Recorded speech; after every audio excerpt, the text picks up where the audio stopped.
Readings of the I Am Discourses by Godfrey Ray King. Saint Germain Invocation. Thou infinite, mighty presence, thou all-pervading principle of life, we give praise and thanks for thy wondrous activity through all outer presence. Out of thy mighty essence comes all that is, and oh, that humanity might understand, thou art ever and forever self-sustained. Thou mighty active principle of life, surge forth in the outer activity of mankind and manifest thy supreme justice now in all places. Mighty presence of light, God in action, govern the minds of mankind, holding them to truth and justice, and see that thy messengers are placed in all official positions. Let naught of the outer interfere, that none of humanity may accept any thought of deception. Mighty presence of God in action, surge forth in the minds of all, expressing thy conquering presence. Greetings. I bring you greetings from the perfected ones, who are watching closely over and ministering to all. The Discourse. Life in all its activities everywhere manifest is God in action, and it is only through lack of the understanding of applied thought and feeling that mankind is constantly interrupting the pure flow of that perfect essence of life which would, without interference, naturally express its perfection everywhere. The natural tendency of life is love, peace, beauty, harmony and opulence, for life cares not who uses it, but is constantly surging to pour more of its perfection into manifestation, always with that lifting process which is ever inherent within itself. I am is the activity of that life. How strange it is that students with sincere interest do not seem to get the true meaning of those two words. When you say and feel I am, you release the spring of eternal, everlasting life to flow on its way, unmolested. In other words, you open wide the door to its natural flow. When you say I am not, you shut the door in the face of this mighty energy. I am is the full activity of God. Having placed before you so often the truth of God in action, I wish you to understand its first expression in individualization. The first expression of every individual, everywhere in the universe, either in spoken word, silent thought or feeling, is I am, recognizing its own conquering divinity. The student, endeavoring to understand and apply these mighty yet simple laws, must stand guard more strictly over his thought and expression, in word or otherwise, for every time you say I am not, I cannot, I have not, you are, whether knowingly or unknowingly, throttling that great presence within you. This is just as tangible as if you placed your hand about the throat of an outer form, only with the outer form, your thought governing the hand, you can release it at any time. But when you make a declaration using the words I am not, you set in motion mighty, limitless energy that continues to act until it is recalled and the imperfection consumed and transmuted. This shows you the enormous power you have to qualify this mighty energy of God, and I tell you, beloved students, dynamite is less dangerous, for that would but liberate you from the body, while these thoughts, set forth ignorantly and ungoverned, bind you upon the wheel of re-embodiment indefinitely. Thus, you can see how important it is for you to know what you are doing when you thoughtlessly use wrong expressions, because you are using the most divine principle of activity in the universe, I am. Do not misunderstand me. This is no idle, foreign or oriental expression, but the highest principle of life used and expressed throughout every civilization that has ever existed. For the first expression of every self-conscious form of life gives, is, I am. It is only afterwards, in its contact with outer, wrongly qualified activity, that it begins to accept anything less than I am. Now, dear students, do you not see that when you say I am sick, you are just reversing this principle of life, which is naturally all perfection, thus requalifying it by your willful ignorance with something which it never naturally possessed? Through long centuries of willful misunderstanding, humanity has changed the very atmosphere about them with falsehood and unreality. For I need not say to you that when you say I am sick, it is an abject falsehood in respect to your divinity which cannot be sick. Does this sound harsh to you?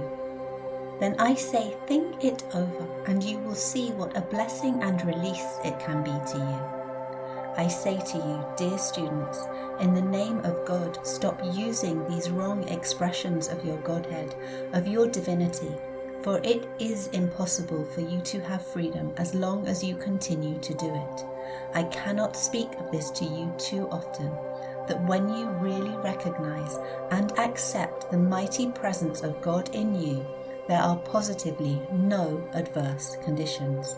Stop, I say to you, giving power to the outer conditions, persons, places, or things, and in the name of God, every time you find yourself starting to say, I am sick, I am broke, I am not feeling well, instantly reverse this fatal condition to your progress and declare silently with all the intensity of your being, I am, which is all health, opulence, perfection, happiness, peace, and the power to recognize perfection in yourself and everywhere else.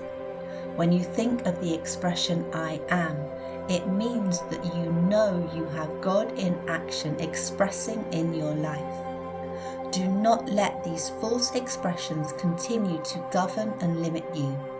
Continually remind yourself, I live, move, and have my being and all outer expression in the full opulence of God, made manifest every moment. In thus reminding yourself of this invincible, unconquerable presence, you keep the door open for its pure, invincible essence and intelligence to weave into your outer expression that wondrous perfection. I plead with you, dear ones everywhere, do not continue to use these wrong expressions, thinking that in some hocus-pocus way you may slide past reaping the result. It simply cannot be done. Many of you know that they use the branding iron on the western frontier as a recognition of ownership by the ranchman. So great is my desire to have you recognize and hold fast to the active presence of God in you that I almost long for a branding iron to brand those words I am into your consciousness for constant use, that you could not be drawn off the recognition, acceptance and use of that mighty, glorious presence of God which you are. I trust that all who may hear or read these words will feel the power and the mighty conviction of this truth that goes with them, leaping into action wherever expressed.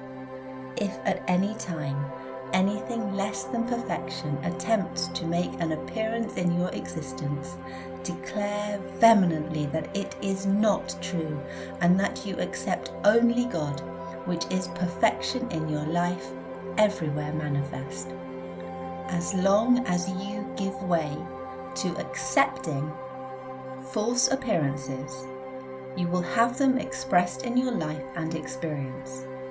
It is not, dear student, a matter of belief on your part whether you accept these truths or not, but they are the law, proven through long centuries of experience, and are placed before you for your freedom.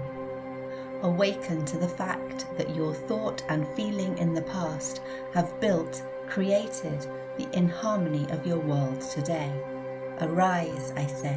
Arise and walk with the Father, the I Am, that you may be free from these limitations. There is only one thing in this universe that can surround you with limitation, and that is accepting the outer appearance instead of the mighty, active presence of God in you. The Western world likes to fool itself with the idea that it refuses to accept the ancient and Eastern idea of sorcery. In other words, the misuse of the spiritual powers. The worst kind of sorcery is being used in the political fields today that has ever been known in the history of mankind through the use of mental power wrongly qualified. If this same tremendous mental force were used in just the reverse way, to know that there is only God in action in every individual, filling official places, the sender of that quality of or truth would not only be free himself, but the political world would be filled with freedom and justice. Then we would experience a natural world, a world of God in action, everywhere present. It is today as it was in one time in Egypt. Those who misuse the mental power are binding themselves to the rack of inharmony, embodiment after embodiment. Take the stand. I do not take on conditions from anybody or anything about me but God. Good, and I am always God commanded. You need to acquire the habit of stilling yourself. Sit down 3 or 4 times a day and simply still the outer self. This will let the energy be supplied. Learn to command and control the energy in your body. If you want the energy still, be still. If you want the energy active, be active.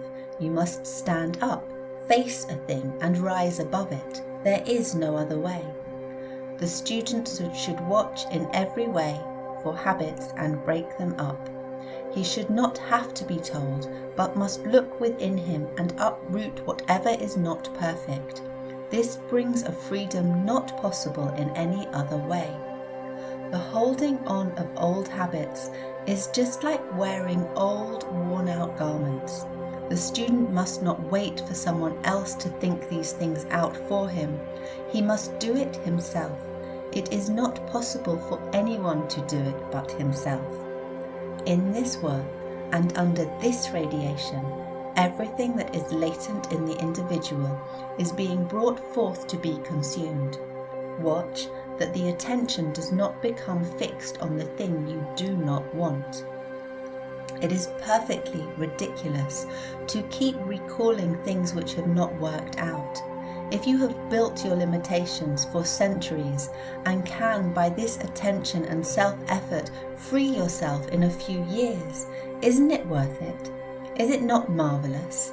A humorous sense of getting away from a thing is sometimes the quickest and most powerful way of doing it.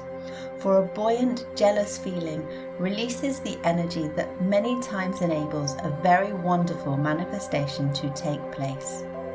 If one will buckle down to brass tacks and call on the law of forgiveness, he can then consume all past creations in the consuming flame and be free. You must be conscious that the flame is the active presence of God doing the consuming. The freedom of God is here in action.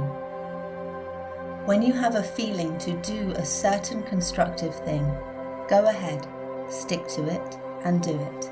If the heavens fall, whether the manifestation comes now or not should not enter into your consciousness at all. Even when students only know a thing intellectually, they should not allow the mind to recall wrong conditions when they know what this activity does to their success. It is unbelievable that people will not conquer this enemy in their consciousness. no student can ever gain the victory until he stops turning back to the old negative conditions he is trying to get rid of.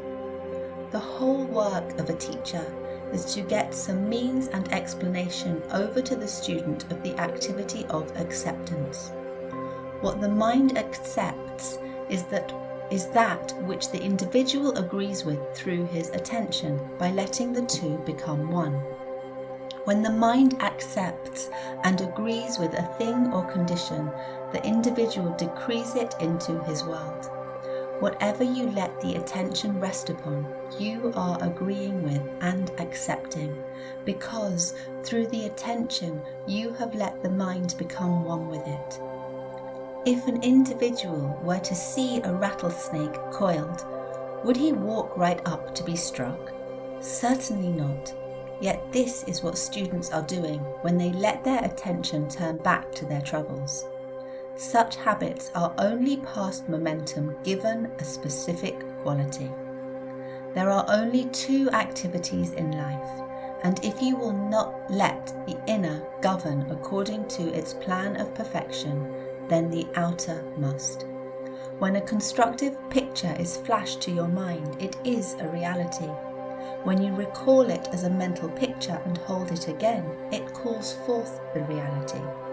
One can become so aware of his own God presence that at any time he can see and feel its radiance pouring out to him. For things it does not want, the outer has all the confidence in the world. It is up to the student to compel it to have the same confidence for the perfection of God that it has for the imperfection of the senses. The student must always rely on himself. He must always think, what can I do to intensify this activity from the hints given? Benediction. Mighty perfected ones, as we receive thy magic circle of protection, as we receive and are enfolded in thy mighty opulent presence, O Master within, we accept fully that opulence made manifest in our outer experience and use. We give thanks and praise for thy wisdom in its use. We give praise and thanks that we have the full strength to accept only thy mighty active presence at all times and refuse acceptance to anything unlike thee.